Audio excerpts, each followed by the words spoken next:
마태복음 6장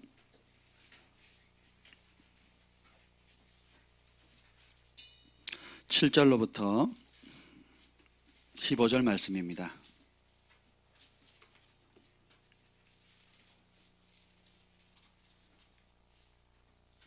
마태복음 6장 7절로부터 15절 말씀 우리 한 절씩 교독하시겠습니다. 또 기도할 때에 이방인과 같이 중언부언하지 말라. 그들은 말을 많이 하여야 들으실 줄 생각하느니라. 그러므로 그들을 본받지 말라. 구하기 전에 너희에게 있어야 할 것을 하나님 너희 아버지께서 아시느니라. 그러므로 너희는 이렇게 기도하라. 하늘에 계신 우리 아버지여, 이름이 거룩히 여김을 받으시오며 나라가 임하옵시며 뜻이 하늘에서 이루어진 것 같이 땅에서도 이루어지이다. 오늘 우리에게 일용할 양식을 주시옵고 우리에게 죄진 자를 사하여 준 것 같이 우리 죄를 사하여 주시옵고 우리를 시험에 들게 하지 마시옵고 다만 악에서 구하시옵소서. 나라와 권세와 영광이 아버지께 영원히 있사옵나이다. 아멘. 너희가 사람의 잘못을 용서하면 너희 하늘 아버지께서도 너희 잘못을 용서하시려니와. 다 같이요. 너희가 사람의 잘못을 용서하지 아니하면 너희 아버지께서도 너희 잘못을 용서하지 아니하시리. 아멘. 성령님 환영합니다. 이곳에 오셔서 우리를 사로잡아 주시옵소서. 여호와 영이 나를 통해 말씀하시며 그 말씀이 내 혀에 있도다 하는 은혜가 풀어지게 하시고 오늘 원근각지에서 주님을 사모함으로 주님 앞에 예배하며 주님의 주께서 주시는 성령께서 주시는 힘을 얻고자 나온 모든 주의 백성들 가운데 친히 말씀하시고 역사하시고 치유하시고 회복시키시고 소망 주시옵소서.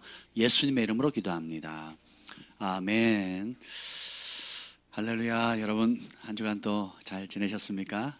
네, 제가 주기도문 주님께서 가르쳐준 너희는 이렇게 기도해라 하는 것들 주일마다 지금 이제 3주째 하고 있는데요. 우리가 원하는 기도, 또 우리가 하고 싶은 기도 더 중요하지만 하나님께서 기뻐하시는 기도, 하나님이 듣기를 원하시는 기도, 또 하나님께서 응답하지 않으실 수 없는 그런 기도, 이게 굉장히 중요합니다.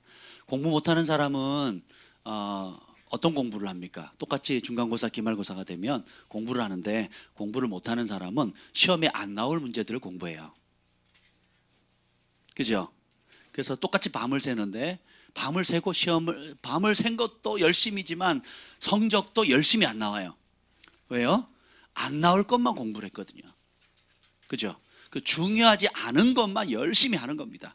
주식 투자도 되는 사람은 대박 터뜨린다 그래요. 안 되는 사람은 그냥 집안 다 말아 먹습니다. 왜요? 안 될 것만 하거든요. 예. 하나님 앞에 기도도 마찬가지입니다. 열심히 기도하고 금식하고 큰 소리를 기도하고 목이 터져라고도 하고 작정 기도도 하는데 응답이 적은 사람이 있어요. 왜 그럴까요? 안 들을 기도만 하거든요. 안 되는 방식만 하거든요. 근데 살살 기도해도 또 그렇게 티나지 않아도 하나님께서 기뻐 받으시는 것이 있습니다.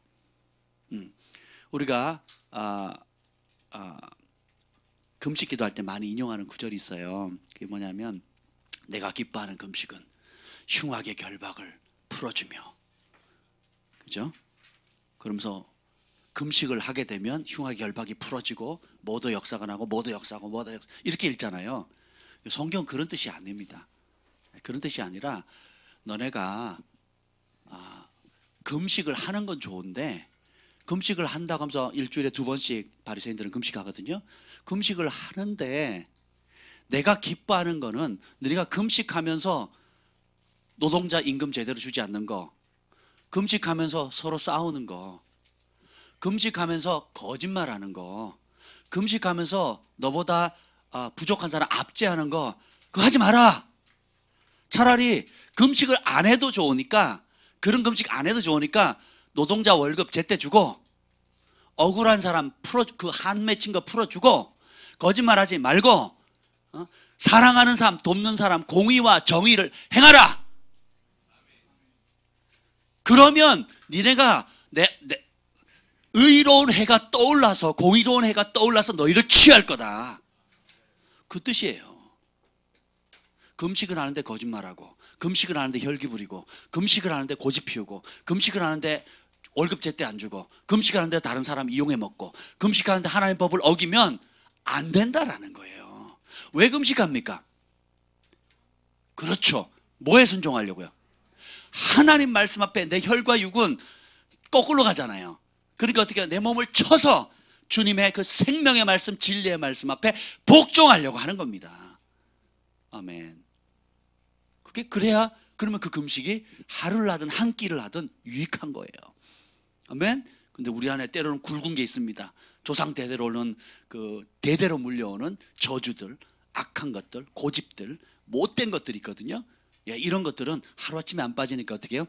어떤 사람은 40일 작정 기도를 하기도 하고, 어떤 사람은 3일을 금식하기도 하고, 일주일 금식하기도 하고, 다니엘처럼 3주를 금식하기도 합니다. 예, 그거는 너무 귀한 거예요. 하나님 굉장히 기뻐 받으시거든요. 아멘. 근데 주님께서 오늘 이 배경이 여러분 알다시피 세례 요한도 기도하는 법 가르치고, 바리새인도 제자들에게 기도하는 법 가르치는데, 예수님, 우리는 예수님 제자인데 우리한테 하나님이 기뻐하시는 그 기도 좀 가르쳐 주세요 라고 했을 때 예수님이 하신 첫 마디가 뭡니까? 이방인들처럼 중언부언하지 마라. 여러분 절에 가보세요. 아니면 불교 신자들 기도하는 거 보세요.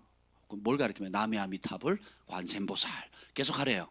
남의 아미타불 관세. 그리고 어떻게 합니까? 삼보일배 하잖아요. 여러분 불교 신자가 아니라 잘 모르시나 본데, 저도 잘 모릅니다. 근데 그리고 어떤 뜻이 있거나 할 때 뭐 3번 걷고 한 번 절하고, 3번 걷고 한 번 절하고 해서 막 돕니다. 예. 그렇게 해서 그렇게 하면 들어주신대요. 아니면 100일 기도합니다. 제가 저희를 전도했던 선생님이 그 불교 배경이 굉장히 강한데, 한겨울에도 그 기도원의 찬물에 매일 새벽, 겨울에 그 강원도 겨울에 매일 새벽에 찬물로 씻고 그리고 기도를 시작하는 거예요. 기도원에서. 제가 아주 하여튼 대단하신 분이셨습니다. 그리고 7일 단식하면서 교편을 잡고 과학을 가르치면서도 7일간 물도 안 마시는 단식을 하면서 금식을 하셨어요. 대단한 분이었습니다. 근데 일반 제가 지난번에 말레이시아 페낭인가요? 페낭에 갔더니 그 힌두교 행사를 하더라고요. 행사를 하는데 뭘 하냐면, 성인들 남자들 있죠. 특별히 남자들이 이제 힌두교 축제가 있습니다. 축제가 있으면 어떻게 하냐면 갈고리 있죠. 쇠 갈고리. 갈고리에다가 끈을 묶어 가지고 마차나 뭐 큰 그 수레 같은 거 있죠. 거기다가 축제할 수 있는, 거기 사람이 탑니다. 사람이 타고 뭐 물건을 싣고 뭐 축제하는 힌두교 신들을 상징하는 그걸 해놓고 갈고리를 사람 등 있죠. 등에다 겁니다. 구멍을 뚫어가지고 걸어가지고 연결을 해요. 연결해서 끄는 거예요. 그렇게 해서 축제 가는 그 퍼레이드를 하는데, 그 퍼레이드를 매년 합니다. 1년에 여러 차례 하는데 그걸 끌고 가요. 끌고 가고, 어떤 사람은 뭐 일부러 막 병을 깨놓고 그 위에 걷기도 하고, 어떤 사람은 숯불을 펴놓고 그 위를 맨발로 걷기를 합니다. 그러면서 끌기를 하는데, 이 갈고리가 많으면 많을수록 득도한 사람이에요. 갈고리가 많고 굵을수록 구멍을 많이 뚫을수록 어떻게 해요? 힌두교 신이 그 인내, 그 열정, 그 처절함을 통해서 그 기도를 듣는다는 거예요. 그래서 힌두교의 청년들이 자기가 그것을 많이 할수록 그 예쁜 누구죠? 자매들, 그리고 그 사회에서 내가 이만한 사람이다, 이만한 인내력이 있는 사람이다, 이만한 종교적인 열심이 있는 사람이다 인정을 받는 겁니다. 제가 그걸 봤습니다. 우리 팀들 가서. 정 목사님 그때 계셨나요? 타이프쌈이랍니다.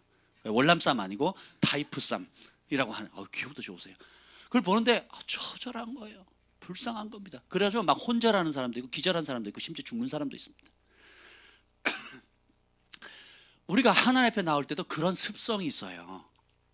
떼쓰면 들어준다. 밤새 많이 하면 들어준다.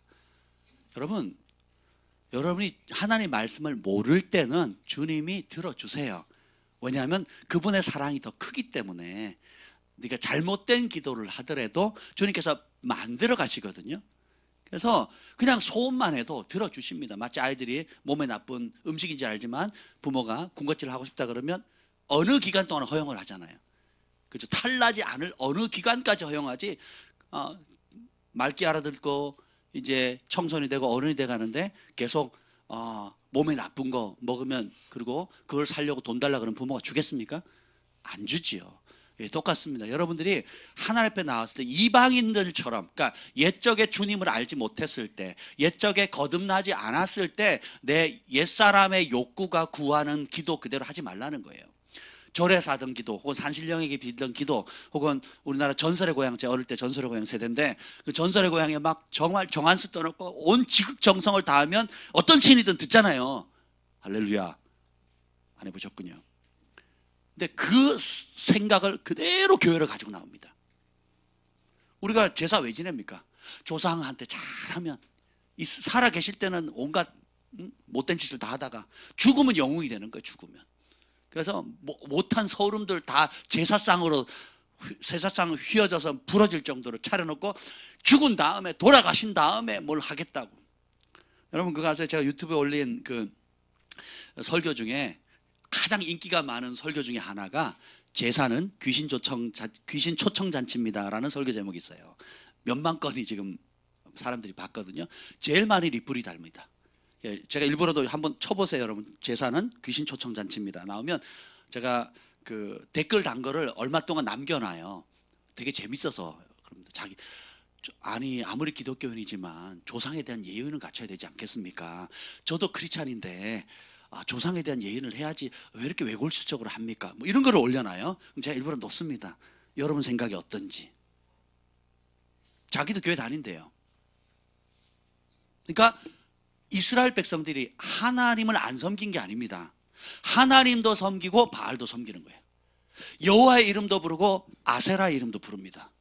여호와의 이름도 부르고 또 다른 신의 이름을 불러요. 왜요? 누구든 내 소원 들어주면 할렐루야 한 거예요. 오늘날 교회에서 적지 않은 사람들이 하나님이 어떤 분인지 모르니까 그렇게 구하는 겁니다. 그래서 어떻게 해요? 교회 가봐도 안 돼. 기도해도 안 돼. 금식해도 안 돼. 이런 소리를 하는 거예요. 왜냐하면 너희가 받지 못하면 구하지 않으면 구하여도 받지 못하면 욕심으로 구했다 그랬거든요. 그 욕심이라는 게 뭐냐면 하나님 말씀에 벗어났다는 거예요.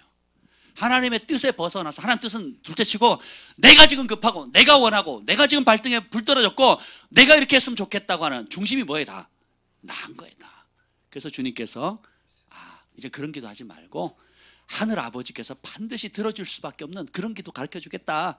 그죠? 그래서 제가 지금 3주째 지금 하고 있는데 하늘에 계신 우리 아버지 이름이, 그 실추된 이름이 내 삶을 통해서 거룩히 여김을 받으시옵소서. 그리고 나라 천국이 이루어지게 하옵소서. 내가 어디를 가든 무엇을 하든 어떤 영역에 가든 내가 천국의 통로가 되게 해달라고 지난주까지 나눴죠. 오늘은 뭐냐? 하늘에서 따라서 이미 이루어진 뜻. 그러니까 뜻이 하늘에서 이루어진 그대로 이 땅에 이루어지도록 하라 그랬잖아요. 헬라어 시제로 보면 이미 이루어진 거예요. 그러니까 이루어질 게 아니라 천국에서 이미 계획한 거예요. 다윗이 시편 40편과 또 시편에 보면 엄청난 계시를 받습니다. 보좌 우편에 계신 하나님을 볼 뿐만 아니라 자기가 태어나기도 전에 하나님이 그 생명책에 하나님이 기록한 책이 있어요. Book of Remembrance라고 기념의 책, 기억의 책이 있습니다. 그 책에 자기 이름이 적혀 있고 자기가 왕이 될 거고 자기가 앞으로 무슨 일을 할 거고 하나님 앞에 어떤 일이 쓰임 받을 건지를 봐요. 충격받는 겁니다. 이 지식이 너무 기이해서. 그러면서 시 40편에 보면 우리를 향한, 나를 향한 주님의 생각이 너무너무너무 많아서 내가 다 전하려고 해도 전할 수가 없고 상천하지의 주와 같은 이와 같은 신이 없습니다 고백하거든요. 그리고 내가 바다 끝에 가도 주님 거기 계시고 하늘 끝에 올라간 데라도 주님 계시고 음부에 내려가도 주님 거시고 주님을 피할 길이 있다 없다. 그래서 나의 좌우 곁에 앞뒤에 계시다는 걸 알게 된 거예요. 충격받는 겁니다. 그 주님이 나를 향한 원대한 계획을 가지고 있다는 거예요. 내가 잘해서, 내가 남들보다 좀 나으니까, 내가 남들보다 열심히 하니까, 똑똑하니까, 최선을 다하니까 왕으로 세운 게 아니라는 거예요. 이미 하나님 나라에서, 하늘에서, 이 땅에 따라서 나는 천국에서 이 땅으로 파송을 받았다. 예수님 파송받았죠? 예레미야도 내가 네 모태로 생성되기 전부터 네를 알았고 보낸다 그러거든요. 세례 요한도 어떻게 해요? 하나님이 세상에 세례 요한을 보냈다 그랬거든요. 할렐루야. 그래서 여러분도 하나님이 이 땅에 보내셨어요. 그래서 경환아, 실수로 보냈네. 넌 실수야. 너는 이때 가면 안 되는 건데, 천국에 남았어야 되는데, 이렇게 하는 사람이 없다는 거예요. 아예 한 사람 한 사람, 주한이, 경환이, 사랑이, 소망이, 온유, 재혁이, 동경이, 경진이, 한 사람 한 사람 맞춤형으로 하나님의 책에 다 기록했어요. 우리 경진이는 글파에 와서 이렇게 변화돼가지고 자기의 부르심을 따라서 온 세계 열방에 많은 고아 어려운 사람들 도우며 예수님의 사랑을 전하는 멋진 하나님의 딸이 될 것이다. 이렇게 쭉 기록했어요. 누구를 만나가지고 아들, 딸 며칠 넣고 엄마 아빠 앞에 효도하면서 어떻게 살 것이다. 주님께서 다 기록하셨다고요. 아멘. 왜 저 이단 보듯이 보세요. 성경에 나와 있다니까, 성경에. 아멘. 근데 이런 선지자들이 주님의 그 생명책을 본 몇몇 사람들인데, 모세도 보거든요. 다윗도 봅니다. 그래도 바울도 봐요. 네. 그리고 세례 요한도 보고요. 사도 요한도 보고요. 이게 보니까 다 충격받는 겁니다. 왜냐하면 내가 생각하는 나와 하나님이 이 땅에, 천국에서 이 땅에서 보내실 때 계획한 내 모습이 너무 다른 거예요. 사자 새끼는 자기를 뭘로 여기냐면 고양이 새끼로 여깁니다. 포효가 아니라 야옹 하는 것 같거든요. 자기는 열심히 그 라이언킹 보셨어요? 막 저기 나타나니까 새끼 라이언킹이 포효하니까 어떻게 해요? 고양이 울듯이 울잖아요. 그죠? 그러니까 아빠는 보면 막 깃털에 막 이 털이 막 포효하는 소리도 막 전방 한번 포효하면 몇 킬로까지 막 나가잖아요. 근데 자기는 고양이 울음소리 나거든요. 따라서 사자 새끼도 사자다. 근데 아직은 자라야 되겠죠. 그렇다고 내가 덜 자랐다고 해서 내가 사자가 아닌 게 아니에요. 내가 사자가 고양이가 되는 게 아니죠. 근데 우리는 평생 나는 고양이다 하고 생각하고 살아요. 나 같은 사람이 내가 뭘 할 수 있겠어? 벌써 40 후반, 50, 60이야. 막. 나이로 모든 것, 아니면 학력으로, 배경으로, 통장의 잔고로, 살고 있는 집이나 차로 자기를 평가하기 시작하는 거예요. 그럼 어떻게 돼요? 더 원수의 덫에 걸려서 자기의 하나님 주신 원래의 계획이나 하나님 주신 은사와 능력과 잠재력을 표출을 못하는 겁니다. 그래서 어떻게 됩니까?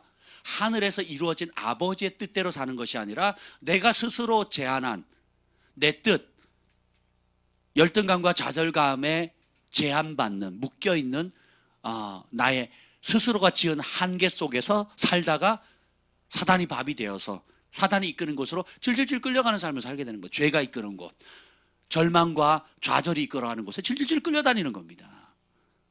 근데 하나님 그렇게 만들지 않으셨다라는 거예요. 그래서 주님께서 하늘에서 이미 이루어진 아버지의 뜻이 이 땅에 너희의 삶 가운데 이루어지도록 기도해라.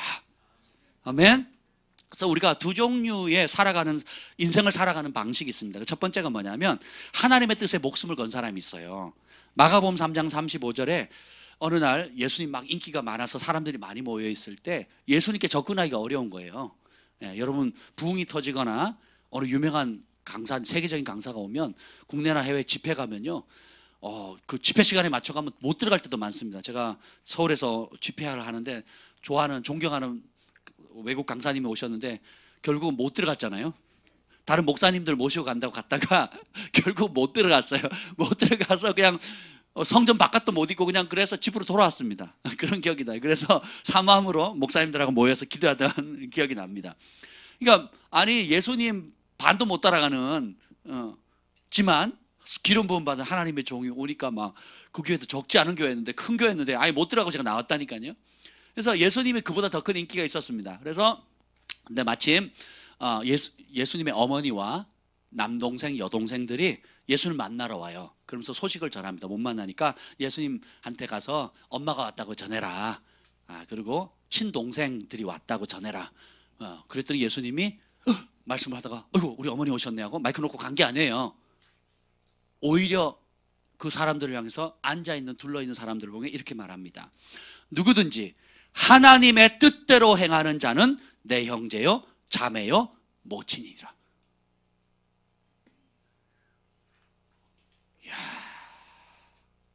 오늘 현주 어머니가 오셨는데 환영합니다. 근데 현주가 막 교회 일을 보고 있어요. 방송팀에서 보고 있는데 어머니가 왔다 그러는데 가서 전해라 이렇게 얘기를 합니다. 누구든지 하나님의 뜻대로 행하는 사람이 내 엄마다 하고 안 간 거예요. 한번 생각해 보세요. 봉찌지 않아요? 봉찌잖아요, 그죠? 봉찌는 일이에요. 근데 예수님은 무례한 분이 아니에요. 진리를 전하는 겁니다. 교회 다닌다고 하고 뭐 혈과 육으로 내 친동생이랑 같은 배에 엄마 뱃속에 태어났다고 해서 천국 가는 게 아니에요. 그럼 뭐예요? 누구든지 예외 있다 없다? 없다라는 거예요. 배운 자 못 배운 자 있는 자 없는 자 할 것 없이 누구든지 하나님의 뜻대로 살아가는 사람이 하나님 나라의 가족이 된다는 거예요. 진짜 가족. 이 땅의 가족은 그림자예요. 진짜 영원한 하나님의 친 자녀가 될 수 있는 것은 하나님의 뜻대로 행하는 사람입니다. 그래서 에베소서 6장 6절에 보면 눈가림만 하여 사람을 기쁘게 하는 자처럼 행하지 말고 그리스도의 종들처럼 마음으로 하나님의 뜻을 행하라. 뭘로요? 마음으로. 그래서 보이든 보이지 않든 사람이 인정하든 인정하지 않든 늘 하나님 앞에서 마음을 다해서 하나님의 뜻을 행하도록 우리는 부름받았어요. 아멘. 근데 두 번째 부류의 사람은 하나님의 뜻을 스스로 저버린 사람이 있습니다. 누가복음 7장 30절에 보면 오직 바리새인과 율법사들은 세례 요한의 세례를 받지 않아요. 그 이유가 뭐냐면 그 받지 않음으로 스스로 하나님의 뜻을 저버리니라. 그 스스로 하나님의 뜻을 저버리는 인생이 있습니다. 그 하나님의 뜻을 버리는 두 사람들을 조금 더 세분화해 보면 어떤 사람은 하나님 아버지의 뜻 자체에 관심이 없어요. 네. 그냥 교회 와도 그냥 엄마 아빠가 다니니까 혹은 빨리 끝났으면 좋겠다. 마지못해 오는 건 뭐 취미 반, 또 사교하려고 반, 아니면 사업에 도움이 되니까 뭐 이렇게 해서 그냥 아버지 뜻에는 관심이 없어요. 그냥 교회가 좋은 거예요. 나는 다른 종교보다 이 기독교가 조금 적성에 맞아. 이렇게 해서 다니는 사람들이 있습니다. 그리고 말씀을 가르쳐, 목사님 좋은 말씀 하시는 거지. 근데 나하고 상관이 없는 거예요. 목사님 무슨 나쁜 말씀 하시겠어? 그냥 좋은 거지. 뭐 그냥 도덕적으로 착하게 살면 되는 거지. 하면서 어떻게 해요? 그냥 착하게 산다. 제가 고등학교 때 교회를 다니겠다 그랬더니 저희 아버지가 가래요. 왜 가냐 그러면 교회 다니는 사람 치고 나쁜 짓 하는 사람 없더라. 나쁜 짓 하지 마라. 그리고 다른 두 가지만 하지 마라. 그게 뭐냐면 교회 예수님께 미치지 말고 목사 된다고 하지 마라. 그랬거든요. 저희 아버지는 굉장한 예언가입니다. 그 두 가지만. 아니 어떻게 예수님께 안 미치고 신앙생활을 해요? 예? 그리고 부르심 따라 살아야죠. 그렇죠? 근데 사람들이 아버지 하나님의 뜻에 관심이 없어요. 그래서 따라서 내 인생 내 마음대로 사는 거지 뭐. 노세 젊어서 노세. 예, 그리고 가끔 어려움이 있으면 뭐 나는 기도발이 약하니까 목사님이나 기도 많이 하는 권사님 장로님한테 부탁하면 되는 거지. 하고 어떻게 해요? 하나님 뜻에 관심이 있어요 없어요? 그러니까 모든 것이 자기 중심으로 돌아갑니다. 관심이 없어요. 그러니까 죽기 전에 우편강도처럼 내가 예수 영접하고 죽을래 이렇게 제가 전도하면 이렇게 반응할 사람이 허다합니다. 여러분 우편강도의 구원 여러분 기대하시면 큰일 납니다. 심지어 가족들 가운데도. 우편강도가 만약에 죽지 않고 예수님처럼 풀려났다면, 죽지 않고 죽기 전에 풀려났다면 우편강도가 강도짓 했겠어요 안 했겠어요? 다시 매달리려고. 다시 풀려났다면, 그리고 예수님을 주인으로 모셨잖아요. 풀려난 다음 다시 강도짓 하겠어요 안 하겠어요? 안 하겠죠. 지 인생 지 마음대로 살겠어요? 아니면 하나님 뜻대로 살겠어요? 그렇죠? 그러니까 입만 주님 낙원에 할 때 나를 기억해 주세요. 입만 동의했다고 되는 게 아닙니다. 그렇죠? 지금 여러분은 죽기 직전의 기회가 아니라 지금 기회가 있잖아요. 그리고 지금 결단했으면 앞으로 10년, 20년, 30년, 40년, 50년 남은 기간의 연수를 따라서 주님이 기뻐하는 대로 죄를 이기고 하나님의 나를 부르신 지구한 그 부르심에 따라, 그죠? 그분과 함께 살지 않겠습니까? 그게 복음이에요. 아멘. 그래서 여러분, 하나님의 뜻에 무관심한 그리스도인은 그리스도인이 아닙니다. 거듭나지 않은 사람이에요. 종교인이에요. 종교인입니다. 나를 향한 부르심, 하나님 뜻 모른다? 관심 없다? 모르겠는데요? 그거는요, 서자가 아니거나 거듭나지 않은 사람이에요. 이게 서자이거나 거듭나지 않은 사람이에요. 또 반면에 이런 사람이 있습니다. 하나님의 뜻이 좋기는 한데 순종하기 싫어요. 이런 사람이 있어요. 저희를 찾아오시는 분들이 종종 저 부르심을 확증하고 싶어요. 또 하나님 뜻이 뭔지를 좀 알려주세요 하는 분들이 꽤 많습니다. 그러면 이제 저희가 이렇게 보면 여러 다양한 사람들에게 다양한 이야기들을 합니다. 그럼 사람들이 은혜를 받고 그 말씀을 잡으면 정말 하나님의 부르심을 붙잡고 나아가서 승리하는 분들이 꽤 많습니다. 가정이 회복되어지고 또 갈 바를 알지 못한 사람이 방향을 잡고, 굉장히 감사한 일이죠. 근데 때때로 보면 큰 부르심을 받은 사람들이 옵니다. 보면 그릇 자체가 달라요. 그러니까 부르심 자체가 굉장히 큽니다. 그릇이 커요. 그릇이 큰데 문제는 뭐냐면 주인에게 길들여지지 않은 야생마예요. 조랑말이 빨리 달리겠어요? 야생마가 빨리 달리겠어요? 조랑마가 힘이 세겠어요? 야생마가 힘이 세겠어요? 그렇겠죠? 근데 어떻게 해요? 조랑말은 주인 말 잘 들어야 안 들어요? 야생마는? 그러면 주인이 누구를 쓸까요? 조랑말 쓰는 거예요. 느리고 힘도 덜 할지 모르겠지만 어떻게 해요? 순종하니까, 말을 들으니까 쓰는 겁니다. 여러분, 직원들 가운데 똑똑하고 능력 있고 빠리빠리한데 말 안 들어요. 쓰겠어요, 안 쓰겠어요? 월급 줘요, 안 줘요? 근데 좀 부족해. 근데 성실해요. 그리고 시키는 거 착실하게 잘 합니다. 믿을 수 있어요. 그럼 어떻게 하겠어요? 더디더라도 그 사람은 쓰는 겁니다. 하나님도 마찬가지. 여러분, 식당에 종업원 하나도 아무리 용모단장하고 능력 있어도 말 안 들으면 못 쓰는 거예요. 안 쓰는 게 아니에요. 못 쓴다니까요. 그래서 보면 저희 가운데 특히 사업하시는 분들 가운데 큰 부르신 분들이 종종 왔어요. 그래서 부르심을 얘기하면 너무 좋아합니다. 안 그래도 자기가 꿈꾸고 있었고 또 하나님 그런 은혜를 주셔서 연단 가운데 있다는 걸 아는데 이런 얘기를 합니다. 그래서 요렇게 하시면 됩니다. 기도는 이렇게 하고 또 하나님 말씀의 법을 따라 요렇게 순종하고 이런 부분은 가지치기 하셔야 되고 하는 얘기를 합니다. 그러면 얼마 지나지 않아서 이렇게 얘기합니다. 하나님의 크고 놀라운 부르심이 너무 마음에 듭니다. 근데 훈련은 싫어요. 순종은 더더욱 힘들어요. 그리고 조용히 떠나가는 사람들이 있습니다. 왜 그럴까요?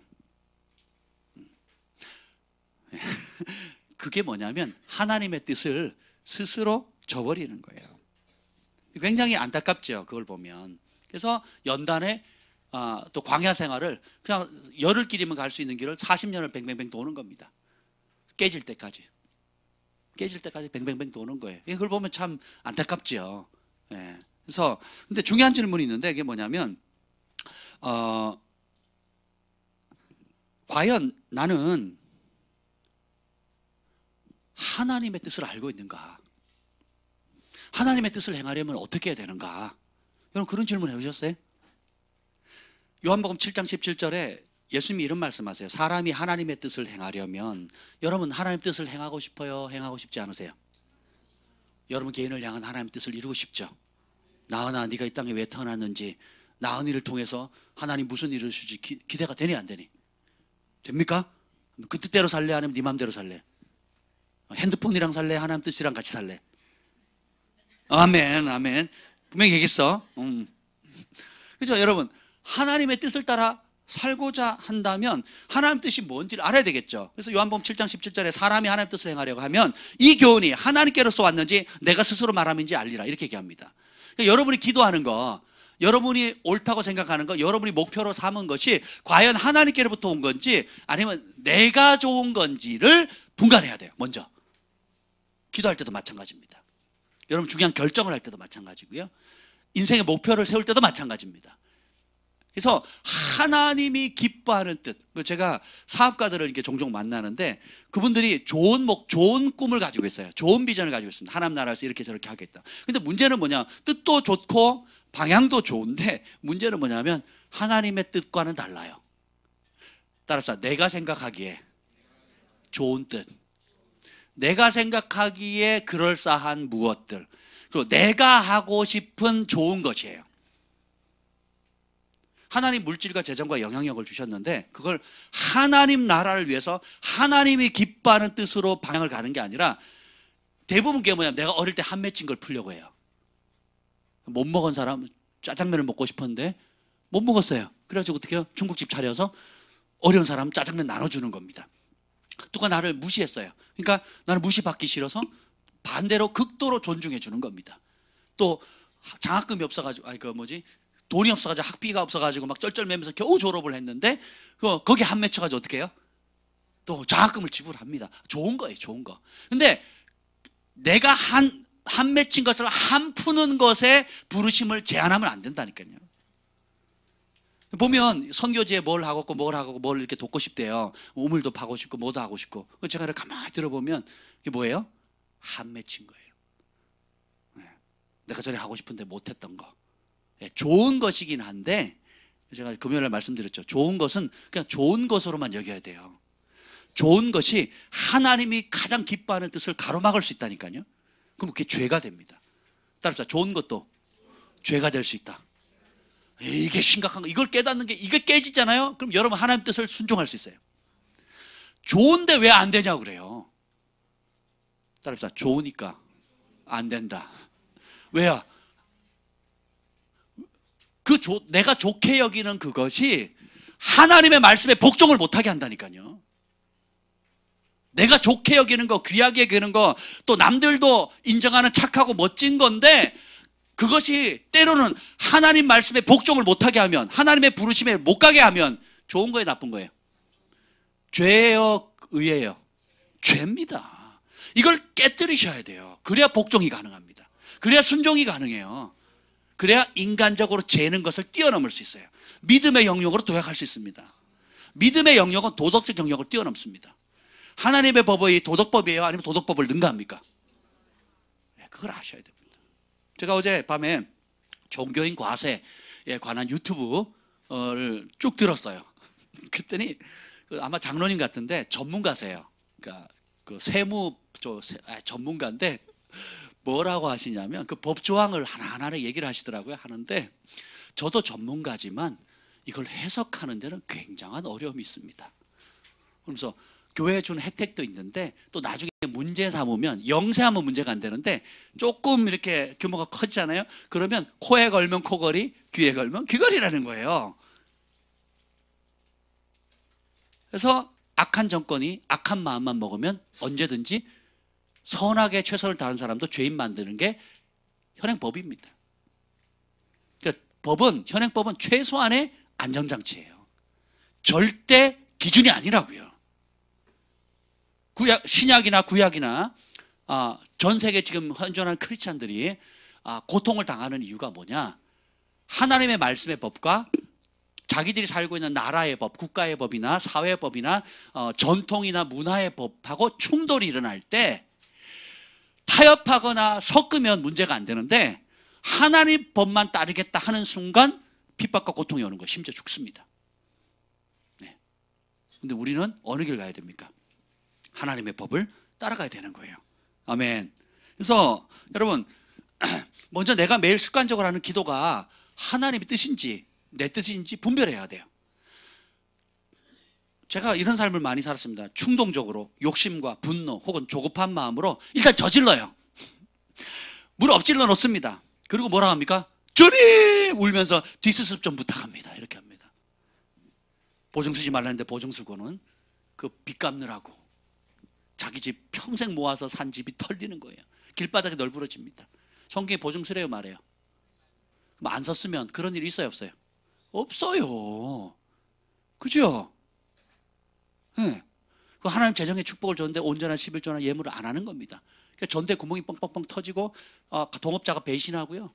어디 투자했는데 그냥 완전히 그간 20년 동안 몰았던 거 다 말아먹습니다. 제가 그런 상담을 여럿 했습니다. 여럿. 그러니까 사업하시는 분들이 망하는 이유가 돈이 없어서 망하는 게 아니에요. 엉뚱한 데 투자해서 망하는 거죠.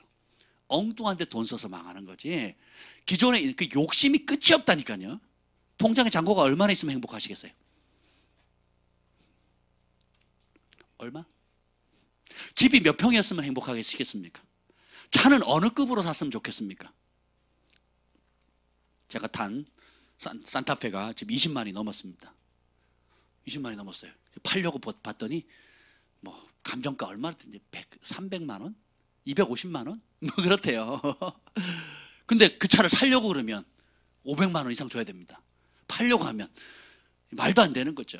근데 여러분, 근데 그 차가 처음 생길 때는요, 하나님 굴러만 가도 좋으니까 굴러가만 가도 우리 가족들 탈 수 있는 차 한 대만 주세요, 이러고 기도했거든요.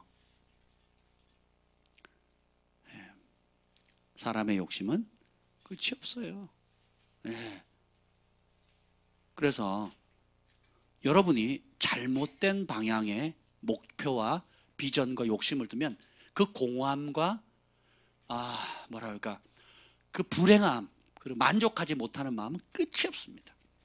그래서 이제는 내 성질대로 또 내 걱정 염려대로 혹은 조급한 마음으로 먼저 저질러 놓고 뒷수습 해달라고 하는 식의 기도는 이제 그만할 때가 됐죠. 그렇지 않습니까? 그래서 내 백성이 지식이 없어 망하는도다 그랬거든요. 근데 오라 여호와를 알자, 힘써 여호와를 알자. 하나님을 알면 진리를 알지, 진리가 너희를 자유케 하고, 그리고 어떻게 해요? 보이거든요. 여러분 생각해보세요. 기도할 때마다 응답이 된다. 한번 상상해보세요. 주님이 내 작은 신음도 들으신다. 그리고 주님이 너는 내 마음에 합한 자다, 내가 너를 기뻐한다, 은총이 떠나지 않을 것이다, 큰 은총을 받은 자요 라고 인정을 해준다면 여러분 삶이 얼마나 행복하시겠어요. 그 사람들이 와서 부탁을 하는 거예요. 아무개 형제님, 자매님 기도해 주세요. 왜요? 그랬더니 아니 우리 형제님이 기도하면 하나님 들으시잖아요. 우리 형제님 기도하면 사람 병이 낫잖아요. 우리 자매님이 기도하면 문제가 빨리 해결되잖아요. 어떻게 하셨어요? 아니 옆에서 보니까 아니 기도만 하면 하나님 빨리빨리 응답해 주는 게 보이잖아요. 간증이 넘치잖아요. 이런 삶이 된다면 얼마나 좋으시겠어요. 그런데 어떤 사람은 해도 안 돼, 하나님 내 기도 안 들으시나 봐. 이렇게 10년 20년 살아온 사람이 허다하다 그래요. 왜 그럴까요? 방향이 잘못됐다는 겁니다. 오늘 그 좋은 예가 다윗이 나와 있는데, 다윗이 보면 다윗을 하나님께서 뭐라고 인정하냐면 이는 내 마음에 합한 자라고 얘기를 합니다. 그래서 사도행전 13장 22절에 신약에도 나와요. 사울 왕을 패하시고 다윗을 왕으로 세우시고 증거하여 가라사대, 하나님 이렇게 말합니다. 내가 이새의 아들 다윗을 만나니 내 마음에 합한 사람이라 내 뜻을 다 이루게 하리라.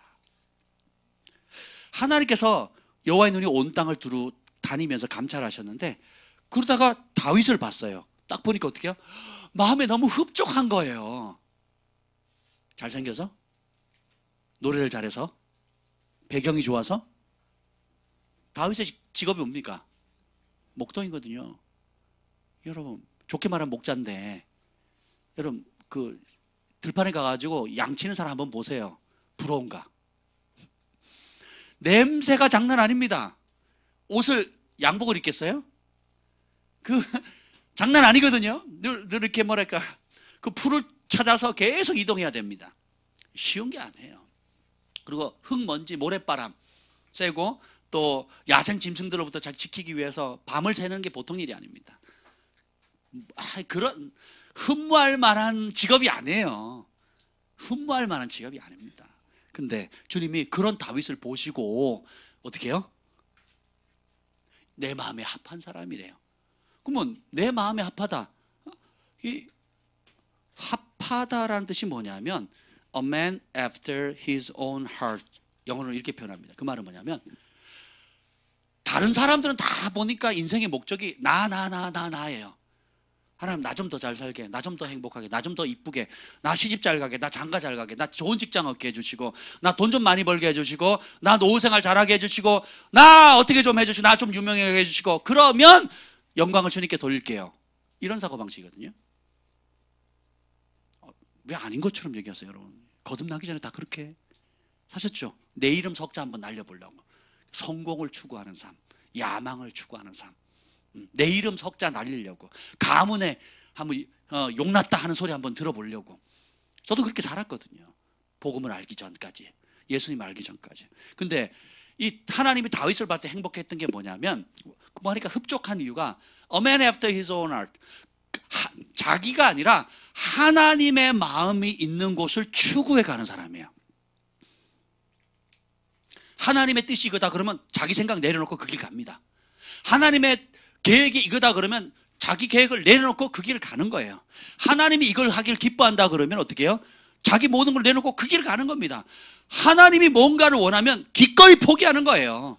전부를 거는 겁니다. 그런 다윗을 만나니까 내 마음에 합하다 해놓고 하는 말이 뭐예요?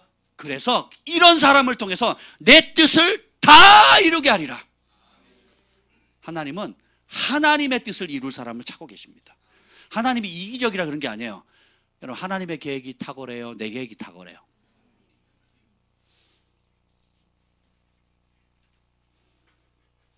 하나님의 지혜가 탁월합니까? 내 지혜가 탁월합니까? 하나님의 여러분의 인생을 계획을 짜는 게 훌륭하시겠어요? 내가 내 인생을 계획을 짜는 게 훌륭하겠습니까? 그렇죠. 그래서 어떻게 해요? 그 하나님을 신뢰하는 사람, 그 하나님의 뜻에 즐거이 복종하는 사람을 통해서 하나님의 원대한 뜻을 이루는 겁니다. 근데 다윗의 표현은 뭐냐? 성경은 뭐냐면 다윗을 그 하나님의 뜻을 부분적으로 혹은 많이 이뤘다가 아니라 다 이뤘대요. 이야. 그래서 예수님이 누구로부터 옵니까? 다윗의 자손이잖아요. 놀랍습니다. 그럼 하나님 쓰시는 사람은 뭐예요? 우리의 마음이 나 하나님 내 거 좀, 내 사업, 내 자식, 내 통장, 내 노후, 나를 못 벗어나게. 나. 저희 교회 금지 찬양 아시죠, 여러분? 나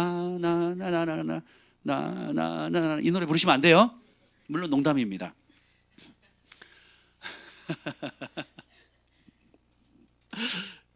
내 마음에 합한 사람이라는 말은 내 뜻을 다 이루는 사람이라는 뜻이에요. 하나님 보시기에.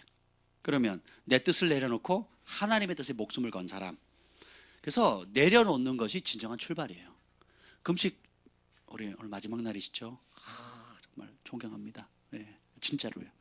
기꺼이 하나님께 복종하는. 그러니까 우리가 지금 7일 금식 마지막 오늘 날이시거든요.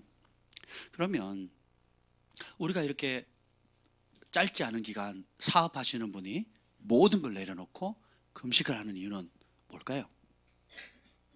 내 뜻을 내려놓는 겁니다. 내 육체의 욕구, 혈기, 분노, 과거의 실패, 아픔과 절망, 상처 내려놓는 거거든요. 내려놓으면 비워지잖아요. 그 자리에 하늘의 새로운 것이 채워지는 겁니다. 예. 복종하지 못하던 무엇을, 영역을 복종하는 자리로 나아가는 거예요. 고집 피우던 거, 내 이 똥꼬집, 내가 죽는 날까지 눈에 흙이 들어가도 안 놓겠다니 잡아왔던 이거 금식하면 풀어지거든요. 내려놔요. 그럼 그 자리에 어떻게 해요? 하나님의 진리의 기둥이 박히는 겁니다. 그럼 그 진리가 자유케 하고 그 진리의 능력이 나타나고 살살 기도해도 하나님 크게 들으는 겁니다. 금식 기도하는데 무슨 부르짖어 기도하겠습니까? 금식 기도하는데 무슨 산에 올라가서 하겠어요? 금식 기도하는데 뭐 어떻게 힘을 내겠어요? 힘 빼는 거죠. 차라리 나를 죽여주세요 하는 거거든요. 그럼 내가 죽으면 누가 살아요?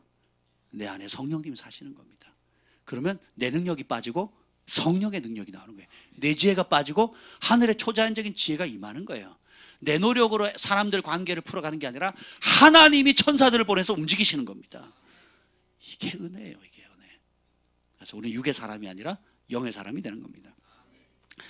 그래서 사도행전 13장 36절에 보면 그 다윗을 이렇게 평가합니다. 다윗은 당시에 하나님의 뜻을 쫓아 섬기다가 잠들었다고 나와요. 자기 시대, 우리 인생은 몇 번이에요? 목숨은 몇 개예요? 그죠? 70, 강건한 80이라도 그 연수와 수고와 고생뿐이잖아요. 그렇죠? 예. 한 번뿐인 인생에 여러분 행복 추구하지 마세요. 성공 추구하지 마십시오. 행복도 좋은 말인데 진짜 행복해질 수 있는 방법은 하나님이 원래 기획했던 대로 원래 부르심을 따라 원래 여러분을 통해서 이루실 하나님의 뜻을 이루어드리면 그때 행복해집니다. 제가 좀 나름 남부럽지 않은 배경을 가진 사람들을 간혹 만납니다. 그러니까 평생 일하지 않아도 벌을 살 만큼의 돈을 가졌거나 부모님 배경이 너무 좋거나 집안에 그러니까 예를 들면 이런 거죠. 강원도의 절반이 자기 집 가문 땅이라든지 뭐 이런 분들이 있어요. 유학을 가보면 그 진골 족속들이 있고요. 왕족들이 있고요. 저 같은 백정도 있습니다. 그러니까 진짜 그러니까 있다 없다의 기준이 완전히 다르거든요. 근데 그분들을 보면 불행해요. 상당수가. 아니 우리 교회 우리 중국에서 온 친구가 있었거든요. 공상당원이었는데 부모님 형제들이 밀어가지고 이제 공부하러 왔어요. 그래서 예수님을 만나고 자기 삶을 예수님께 드린 아주 신실한 형제였는데 여자친구가 있었습니다. 근데 이 친구는 자기가 등록금을 한번 내려면은 친척들, 가족들, 고모, 이모들 다 끌어모아가지고 돈을 모아서 보내야 겨우 등록금을 마련하는 거예요. 그러다가 그것도 한두 번이죠. 이제 돈을 못 내니까 여자친구가 그걸 알게 된 거예요. 여자친구도 중국 사람입니다. 근데 중국 고위 공상당원의 아주 높은 고위직의 장관급이죠. 이제 그런 사람인데 없다 그러니까 그럼 내가 도와줄게. 그리고 등록금 대주고요. 차도 사주겠대요. 자기 용돈으로. 우리 교회도 몇 번 왔었습니다. 자기 용돈으로. 근데 이 친구가 건강해요.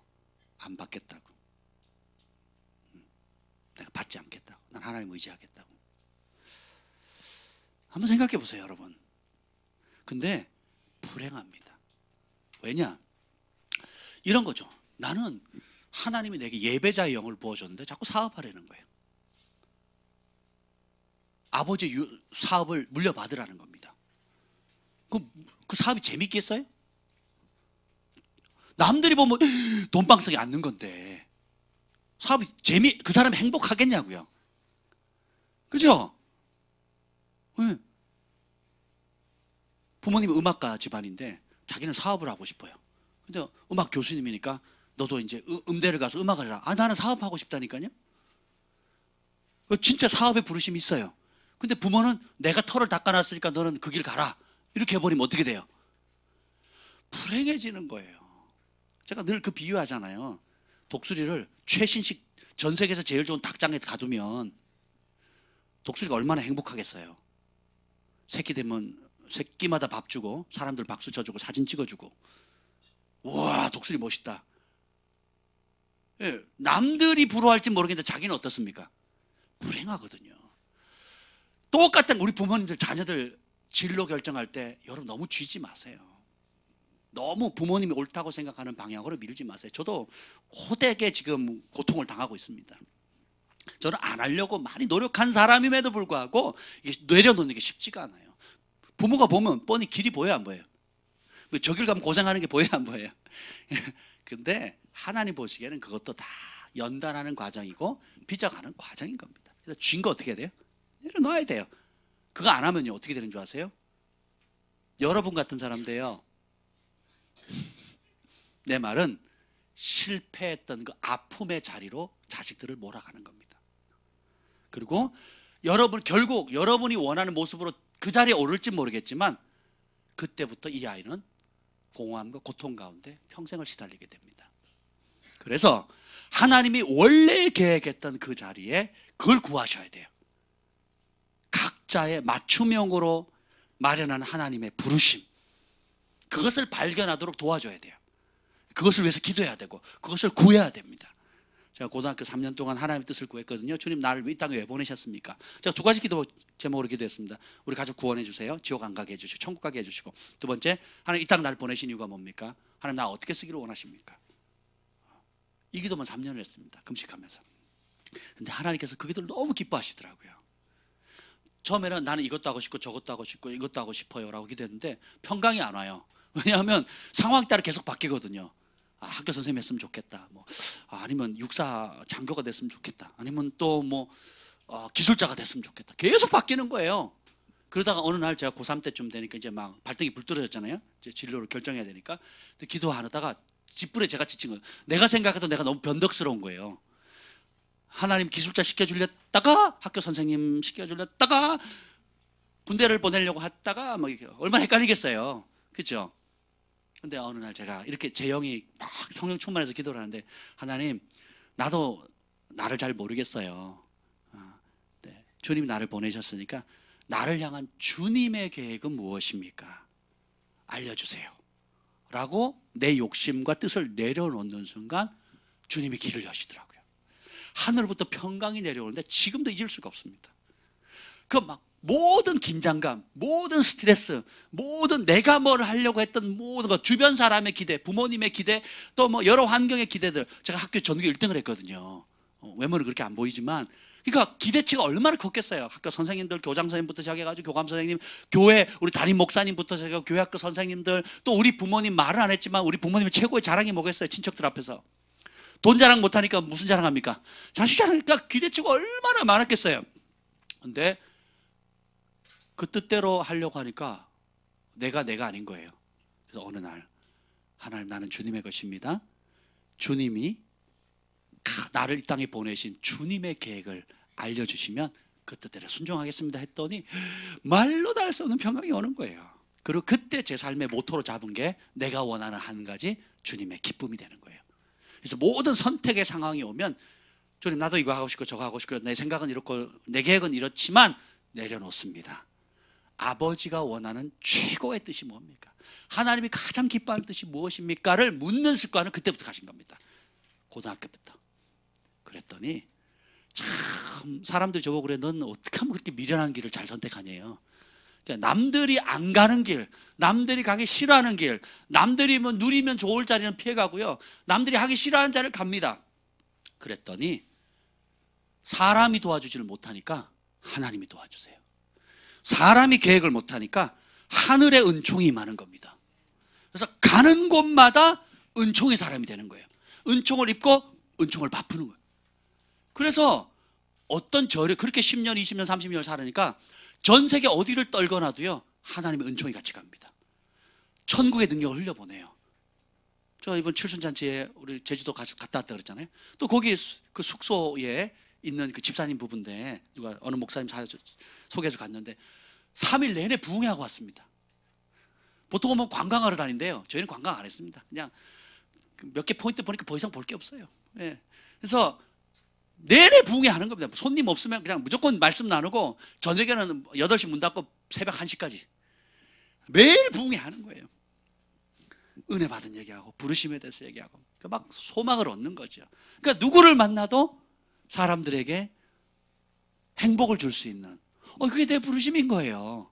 하나님의 뜻을 전하고 하나님의 진리의 말씀을 나눌 수 있는 거, 행복하지요. 예. 그러니까 저는 사람만 만나면 제 부르심을 이룰 수가 있어요. 사람을 안 만나도 제 부르심을 이룰 수 있어요. 저는 주님 구하면 되니까. 그렇죠? 하나님께서 여러분에게 각자에게 주신 하나님의 뜻이 있다는 겁니다. 그래서 여러분이 뜻을 정해보세요. 내가 하나님의 뜻을 쫓아 살겠다. 그러면 여러분의 삶이 바뀝니다. 기도도 바뀌어요. 바울도 하나님의 뜻을 전파하는데 목숨을 겁니다. 사도행전 20장 27절에 보면 이는 내가 꺼리지 않고 하나님의 뜻을 다 너에게 전하였습니다. 그러니까 바울의 사명도 하나님의 뜻을 사람들에게 알리는 겁니다. 그래서 골로새서 1장 9절에 보면 이런 기도를 합니다. 바울이 이런 기도를 해요. 너희로 하여금 모든 신령한 지혜와 총명에 하나님의 뜻을 아는 것으로 채우게 하시고. 여러분의 기도 제목이 뭡니까? 모든 신령한 지혜와 총명을 받아서 사업 잘하게 해달라, 뭐 자녀들 잘 되게 해라, 좋습니다. 그런데 모든 신령한 지혜와 총명을 받아서 그 총명 가운데 그 총명을 엉뚱한 데 쓰는 게 아니라 하나님의 뜻을 아는 것으로 꽉 차게 해달라는 거예요. 자녀를 향할 때 부모님의 기대치가 있어요. 원하는 게 있습니다. 자식들도 원하는 게 있어요. 저도 자녀가 5이니까 각자를 향한 기대하는 바가 있어요. 또 재능도 보이거든요. 그런데 그 일에 내 뜻도 있고 아이들이 하고 싶은 것도 있는데, 이런 모든 것들을 보다 중요한 그런 모든 것들을 하나님의 뜻을 아는데 우리 온 가족이 마음을 합치면 그게 최고라는 겁니다. 그 하나님의 뜻을 구하는 것에만 초점을 다 맞추는 거예요. 부모도 그렇게 도와주고 자식들도 야 이런 것도 해보고 저런 것도 해보는데 하나님이 너를 향해서 어떤 뜻을 가지고 있는지 한번 물어보자. 이런저런 선택의 상황에서 하나님의 뜻이 무엇인지 한번 물어보자 라고 자꾸 훈련시키는 거예요. 그렇게 도전하는 겁니다. 그렇게 격려하는 거예요. 그럼 이 아이들은요 어딜 가도 은총의 사람이 됩니다. 왜요? 자기 길 가지 않고 하나님이 보여주는 길 갔거든요. 내 욕심 따라가지 않고 성령께서 이끄시는 삶을 가거든요. 그럼 그런 사람은 어디다 내놔도요 요셉처럼 손대는 일마다 잘 됩니다. 밟는 땅이 잘 되고 우양 가축이 잘 되는 거예요. 제가 말씀드렸죠. 요셉이 아버지 받았지만 색동업 받았지만 집 나갈 때 뭘 들고 갑니까? 뻘거벗겨서 가거든요. 노예로 팔려가거든요. 야곱이 애초롭게 목숨 가지고 형 장자권 뺏었지만 아버지 떠날 때 어떻게 됩니까? 뭐 가져갑니까? 지팡이 하나 들고 가거든요. 예, 금덩어리 하나 못 가져갑니다. 빈털터리로 가요. 그 뭘 가져가는 겁니까? 하나님의 것이 제일 소중하다. 하나님이 주시는 축복이 제일 소중하다. 하나님과 동행하는 것이 제일 축복하다. 하늘로부터 오는 것이 제일 소중하다 라는 이 DNA를 산 거예요. 그러니까 어떻게 해요? 하나님이 만나 주시잖아요. 하나님 말씀해 주시죠. 하나님이 약속하시죠. 베델에서 만나 주시잖아요. 네가 다시 오기 전까지 내가 널 떠나지 않을 거다. 축복할 거다. 아브라함도 가는 곳마다 이삭도 우물이 터지잖아요. 이게 믿음입니다. 자, 그러면 여기 오늘 하늘에서 이미 이루어진 아버지의 뜻을 이루어달라고 해야 되는데, 그러면 이제 본격적으로 그럼 뜻이 뭐냐? 아버지의 뜻이 뭔지 알고 싶죠? 네. 예수님도 겟세마네 동산에서 내 뜻대로 마옵시고 아버지 뜻대로 해. 예수님의 뜻은 뭐였어요? 인간적인 뜻은 이 잔을 피하는 것, 십자가를 지지 않는 것, 다르게 표현하면 사명을 피하는 거예요. 누구도? 예수님도. 왜요? 육신의 욕구는 어려운 거, 힘겨운 거, 고통받는 거 싫어하거든요. 그죠? 근데 내 뜻대로 마옵시고 아버지의 뜻을 이루어달라고 하는 겁니다.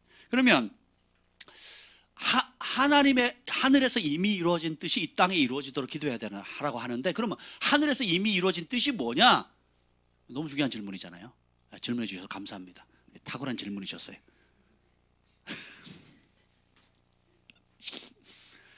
두 가지로 크게 볼 수 있습니다. 그게 첫 번째는 뭐냐면 기록된 하나님의 말씀을 통해서 나타난 절대불변의 명백한 하나님의 뜻이 있어요.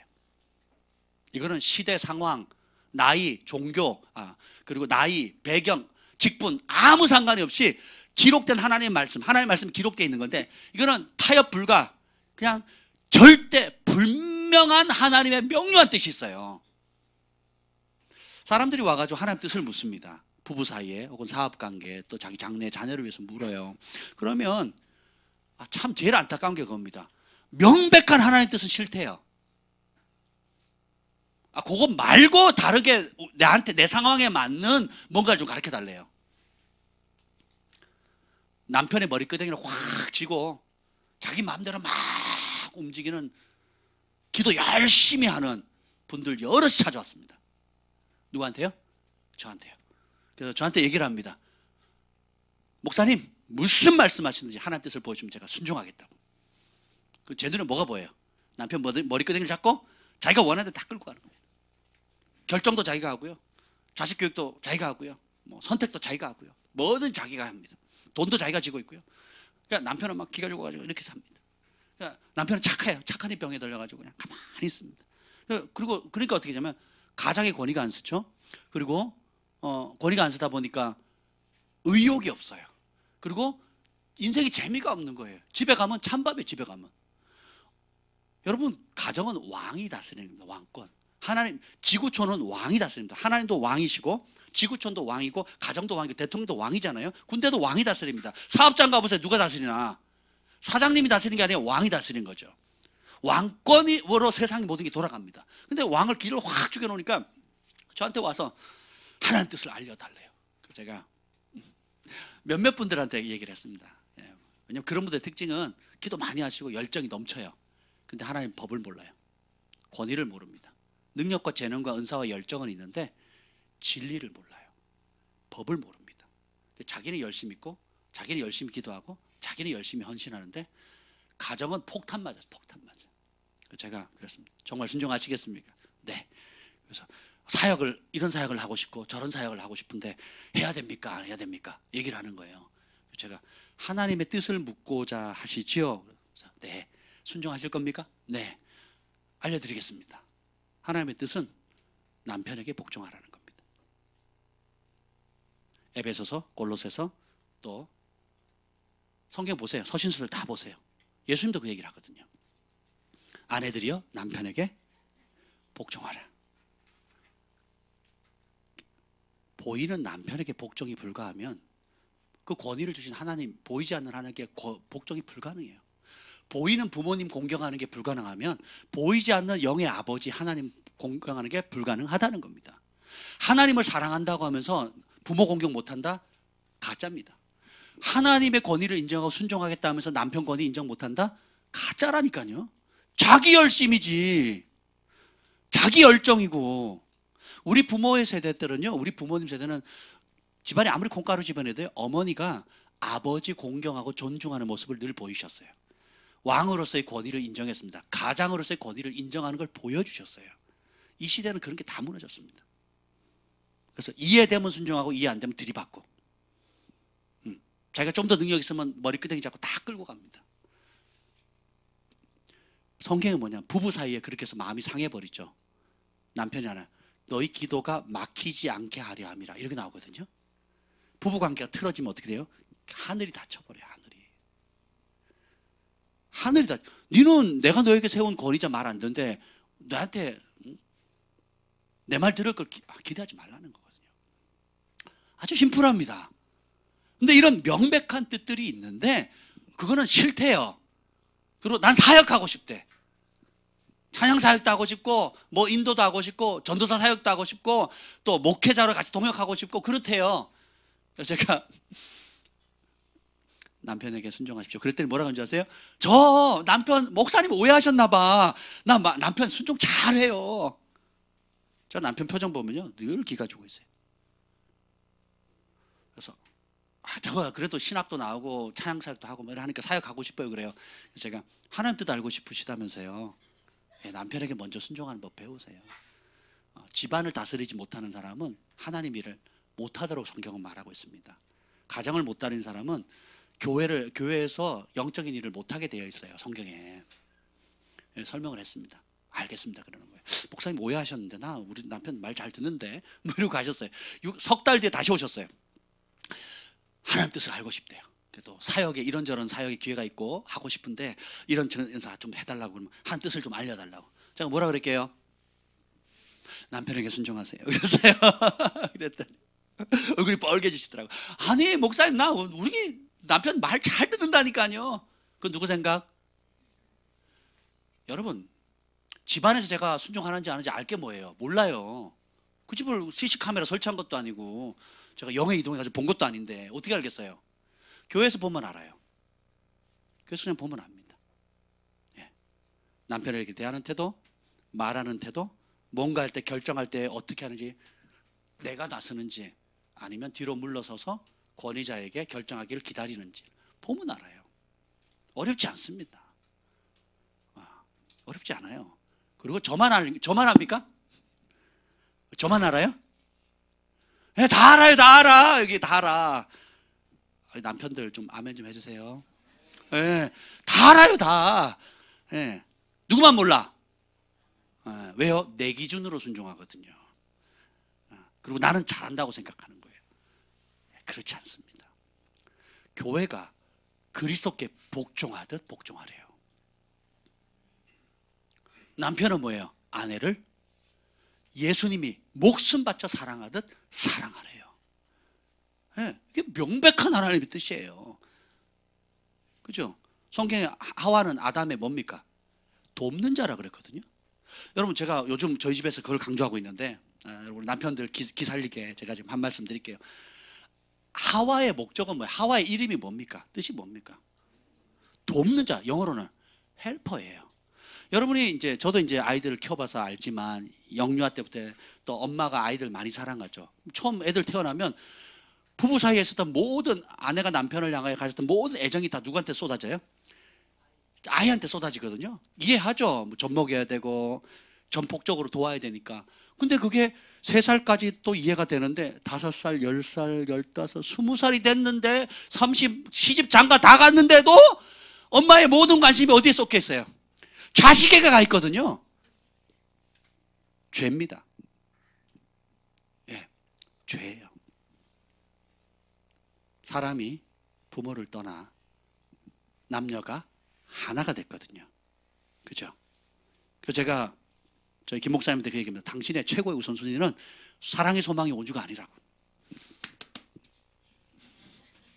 아멘, 할렐루야. 나를 돕는 자지 우선순위에 있어서 애기들에게 모든 우선순위가 있는 게 아니에요. 그래서 가정에 문제가 생기는 거예요. 부부 사이에 틈이 벌어지는 거예요. 집에 가도 환대 안 해줘. 애들밖에 생각 안 해. 그리고 애들한테 조금만 잘못하면 화를 버럭버럭 냅니다. 그리고 무슨 학원도 보내야 되고 뭐도 해야 되는데 그걸 돈을 안 벌어다 주면 막 가서 돈이나 벌어오라고. 막 이렇게 찬밥 신세를 해버립니다. 예. 그러니까 어떻게 돼요? 힘겨워지는 거죠. 우리 청년들 그러지 마세요. 예? 나은아, 시집 갈 거지? 나만 사랑해주고 내가 아침에 눈 뜨면 커피 향기에 토스트에 나를 깨워줄 그런 남자 기다리면 안 돼. 그건 네가 해야 될 일이야. 알았지? 그건 네가 할 일이야. 네가 그렇게 해서 대접해야 되는 거야. 알았지? 우리는 그렇게 꿈꾸며 살아옵니다. 왜? 하나님의 말씀을 모르니까. 그러놓고 이렇게요. 남편이 삐지고 남편이 엉뚱한 짓 하면 하나님 저 인간이 내 십자가고 내 가시라고 막 이럽니다. 제가 얘기했잖아요. 엎질러 놓고 내가 엎질러 놓고 하나님 보고 수습해달라는 기도하지 마시라고. 물론 그 기도도 하나님 들으시는데 그럼 미련하잖아요. 안 엎지르면 되지. 네, 그 뭐 안 엎지르는 방법이 뭐예요? 하나님 법대로 하면 돼. 하나님 법대로. 그러면 어떻게 해요? 남편이 아내밖에 모르고 너무 사랑하는 거예요. 이뻐하는 거예요. 네? 눈에 넣어도 아프지 않고 어딜 단지 같이 다니고 싶고 아내랑 대화하는 게 제일 좋고 아내랑 대화하는 게 제일 마음 편하고 그래야 되는데 아내한테 들킬까 봐. 왜 웃으세요? 들킬까 봐 막 감춰야 되고 내 속 사정을 아무도 안 알아주니까 다른 친구 찾아야 되고 친구가 없으니까 술 한잔 해야 되고. 여자들은 그렇죠. 같이 시간 보내기 좋고 대화하자고. 대화하면 혼나는데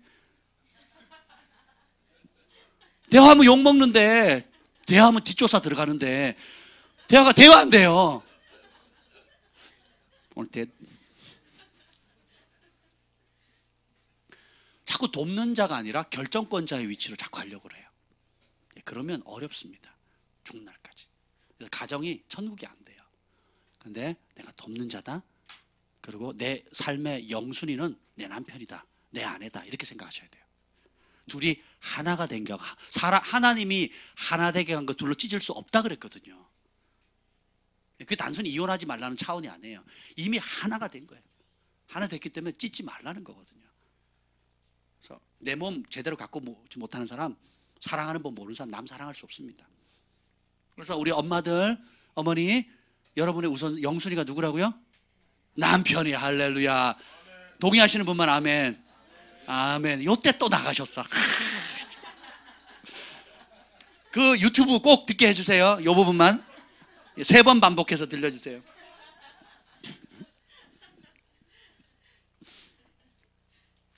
성경의 가장 명백한 하나님 뜻은 뭐냐면 사랑하라는 겁니다.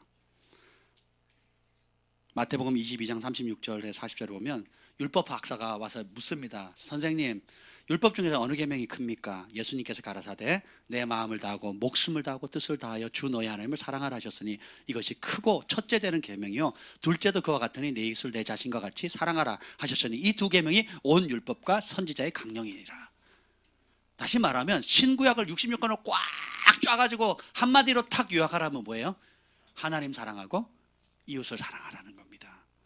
근데 나는 과연 하나님께서 말씀하신 그분의 가장 크고 첫째 되는 소중히 여기는 것을 내 인생의 가장 크고 최우선의 양보 불가한 삶의 원칙으로 삼고 있는가?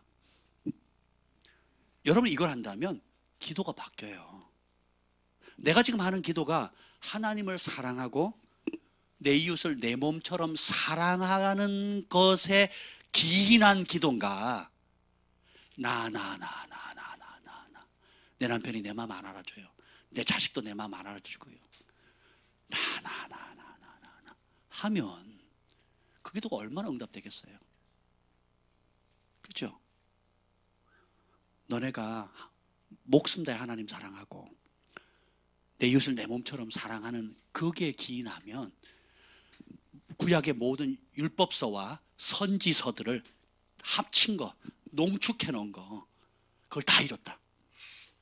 그래서 더 심하게 얘기합니다.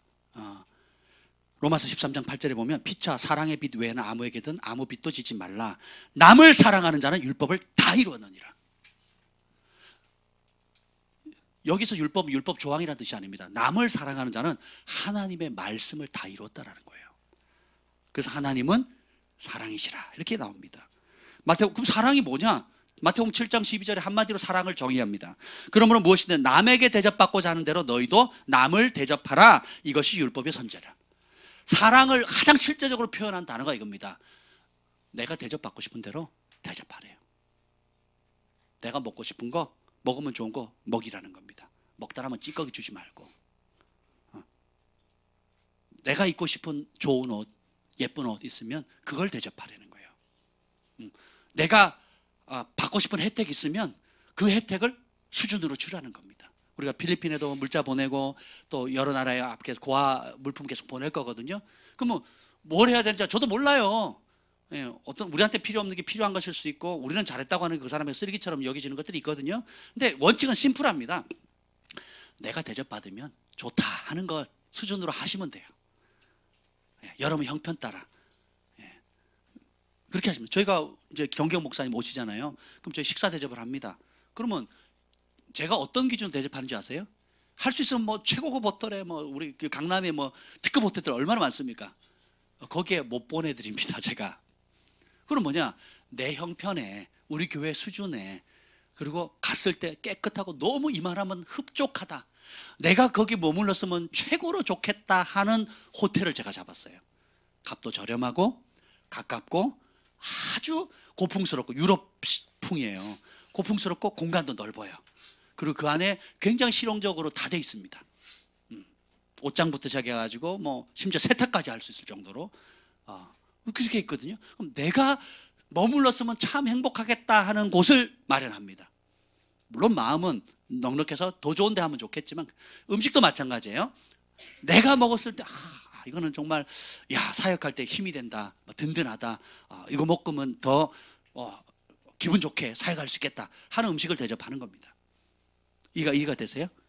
여러분도 마찬가지입니다. 그래서 그 기도할 때 여러분이 이런 사랑의 원리를 따라 기도하게 되면 다르게 보인다니까요. 저는 기도가 뭐예요? 내 문제 좀 해결해 달라고, 내 방에 불 꺼달라고 막 다 모든 게 뭐예요? 나 힘들다예요. 나 힘들다. 내 마음 상했다예요. 내 마음 상했다. 그러니 그렇게 5년, 10년, 20년, 30년 기도하니까 인격이 돼버리는 거예요. 자기중심적인 게. 그러니까 나이 들수록 더 이기적이 돼버리는 거예요. 나이 들수록 더 괴팍해고요. 나이 들수록 더 막 머리끄댕이 잡고 자기가 원하는 대로 다 이끌어가려고 해요. 왜 그렇습니까? 사랑하는 법을 배우지 못했기 때문에 그렇습니다. 우리가 진짜 사랑하게 되면 하나님을 사랑하는 삶이 내 삶에 풀어지게 해주십시오. 이웃을 사랑하는 삶이 내 삶에 풀어지게 해주시고 원수를까지도 사랑하고 감화시킬 수 있는 능력을 주십시오. 사랑하는 법을 배우게 해 주십시오. 하루하루를 사랑을 배우고 사랑을 실천하고 사랑을 키우는 삶 살게 해주세요. 그래서 저희 집에 우리 박사랑을 키우잖아요. 지금 우리 사랑이가 요즘 아이들 제가 일부러 이렇게 하면 제가 헌금 읽거나 그러진 않는데 아이들에게 용기를 주는 거예요. 우리 그 온유가 100원짜리 헌금을 하고 감사 헌금을 했고 그 다음 주에는 20원짜리 감사 헌금을 했거든요. 또 우리 사랑이가 또 감사해서 글을 올렸어요. 할머니께 10,000원 받아서 감사합니다. 아빠가 영화 보여주셔서 감사합니다. 추운 날 심부름 할 수 있어서 감사합니다. 친구 50명 이상이어서 감사합니다. 시몬키 새우가 잘 태어나 감사합니다. 제가 더 드리고 싶은데 10,000원밖에 못 드려 죄송합니다. 다음번엔 더 많이 드리고 싶어요. 감사합니다. 예수님의 이름으로 기도합니다. 아멘. 저 지금 읽은 거예요. 그래서 제가 헌금하면 넣으라 그랬더니 그럼 안 읽잖아요. 그래서 그럼 어떻게 단상에 놔라. 여러분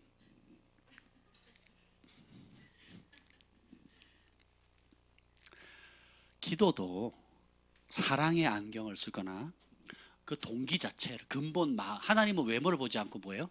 중심을 본다 그랬잖아요. 중심의 동기 자체를 사랑으로 한번 시작해 보세요. 굉장히 자유로워집니다. 그리고 얻는 것들이 많아요. 이게 명백한 하나님의 뜻입니다. 사랑의 빛 외에는 아무 빛도 지지 마라. 남을 사랑하는 자는 율법을 다 이루었다. 여러분의 기도 제목이 주님, 남을 사랑하는 자 율법을 다 이뤘다 그랬는데 주님, 내게 사랑이 없습니다. 예수님이 한 영혼 한 영혼, 죄인까지도 사랑했던 그 사랑처럼 나에게도 그런 사랑을 주세요 라고 40일 금식하신 분, 아니면 4일 금식해 보신 분, 아니면 일주일 금식 기도 제목이 뭔지 모르시겠지만 저도 그런 기도 본 적이 없어요. 죄송합니다. 그런 기도를 안 해요. 왜요? 모르니까. 주님이 뭘 기뻐하는지 모르니까. 네. 빚 좀 갚아주세요 하고, 나 주님 안 갚아주면 나 죽을랍니다. 그리고 20일 금식해요. 네, 들으십니다. 주님 교회 건축해야 되니까 주님 40일 금식합니다 하고, 재정 보내주세요. 그렇게 목회자들이 돌파를 많이 합니다. 그것도 감사한 일이죠. 근데 생각을 해보세요. 주님, 내가 사랑이 부족합니다. 사랑하는 법을 모릅니다. 가르쳐 주세요 라고 기도하는 사람 많지가 않거든요. 주님, 나 너무 이기적이에요. 나밖에 모르는 것 같아요. 주님, 사랑하는 법을 가르쳐 주세요 라고 기도하는 사람 몇이나 됩니까? 근데 이런 기도를 주님이 듣기를 원하시는 거예요. 사울왕과 다윗의 차이가 뭔지 아십니까? 사울왕은 자기 야망을 위해서 사람을 이용하고 백성들을 이용합니다. 자기 체면을 유지하려고 합니다. 선지자가 책망을 했을 때도 사람들 앞에서 내 채통 좀 지켜달라 그럽니다. 그죠? 다윗은 뭐라 그럽니까? 반대요. 사회에서 쫓겨난 사람들 데리고 다니죠. 그러고 뭐됩니까? 주님, 다른 거 다 가져도 좋은데 내 안에 주신 주의 성령을 거두어 가지 마십시오 이렇게 얘기합니다. 네. 그리고 자식뿐만 아니라 백성들을 너무너무 사랑해요. 그래서 다윗 주변에는 버려진 사람, 고통받는 사람이 참 많아요. 예수님 같죠. 예수님도 죄인과 세리의 친구였잖아요. 다윗도 죄인과 세리의 친구였어요. 그 사람들을 용사로 전사로 만들었거든요. 그 사람들의 아비가 되었거든요. 그래서 교회는 죄인들, 사랑받지 못하는 죄인들이 와서 사랑을 받는 곳이 돼야 됩니다. 그리고 우리 개인의 여러분 한 사람 한 사람도 사랑받지 못한 사람, 버려진 사람, 외로운 사람들을 위한 하늘의 해답이 돼야 되는 거예요. 그걸 기도 제목으로 한번 삼아 보세요. 내가 그들이 버려지고 외롭고 공급이 없으니까 주님 물질을 달라고, 사람을 보내달라고, 능력을 달라고 하면, 제가 멕시코나 필리핀이나 선교지 갈 때, 또 국내 고아들, 북한 탈북민들 도울 때 참 기적을 많이 경험합니다.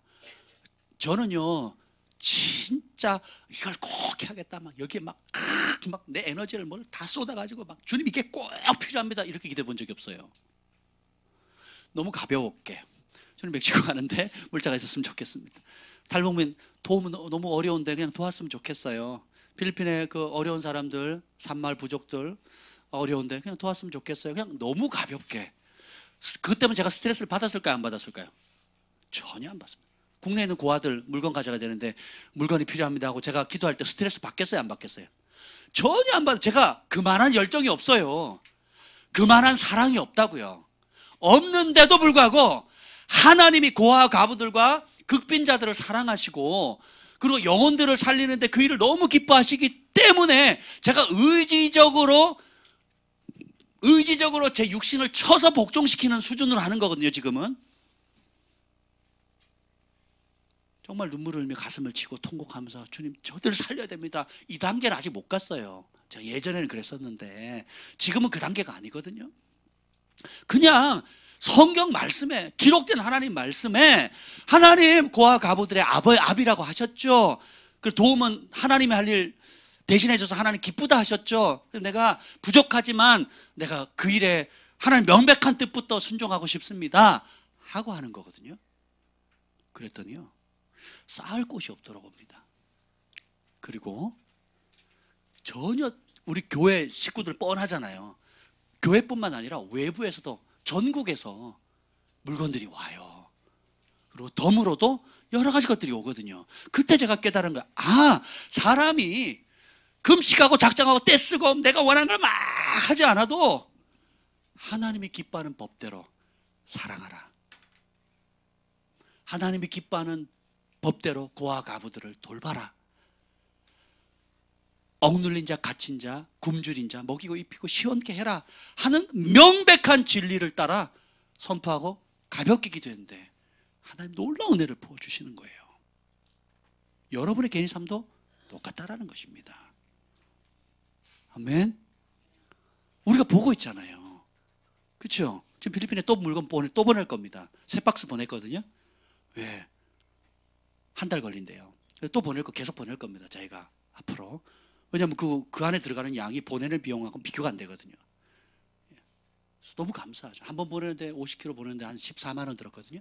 14만 원이나 5만 원, 하여튼 그렇게 무게 단위로 보내거든요. 그래도 그 안에 들어간 내용물을 따지면 값으로 매길 수가 없죠. 그렇죠? 그래서 여러분, 사랑을 따라 구하면 하나님이 안 들어주실 수가 없는 겁니다. 이게 명백한 거거든요. 그래서 하루하루를 사랑을 배우는 기회로 삼는 거예요.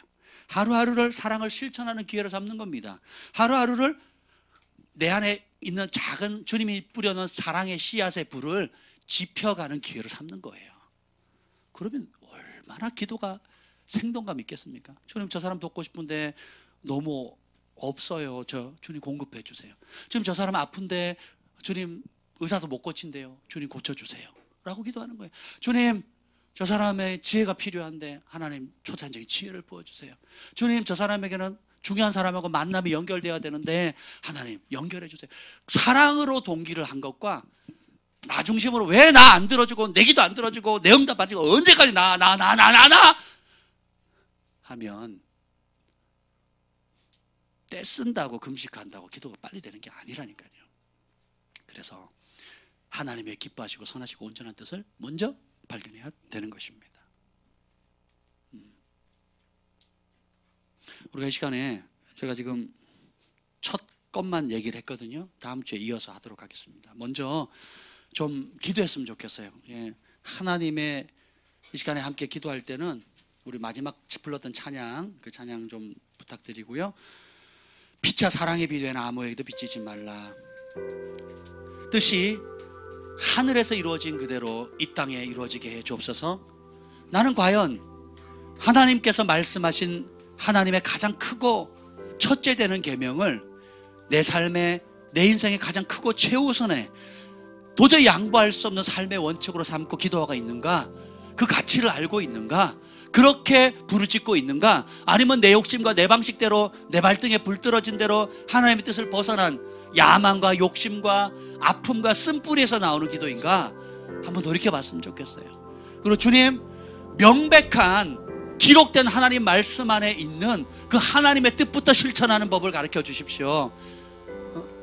내가 원하는 내 욕심대로 내 야망대로 원하는 무엇이 아니라 기록되어 있는 명백한 하나님의 뜻부터 그것이 내 삶 가운데 이루어질 수 있는, 그래서 주님이 기뻐하는 기도 제목을 내 기도의 제목으로 삼게 해 주시옵소서.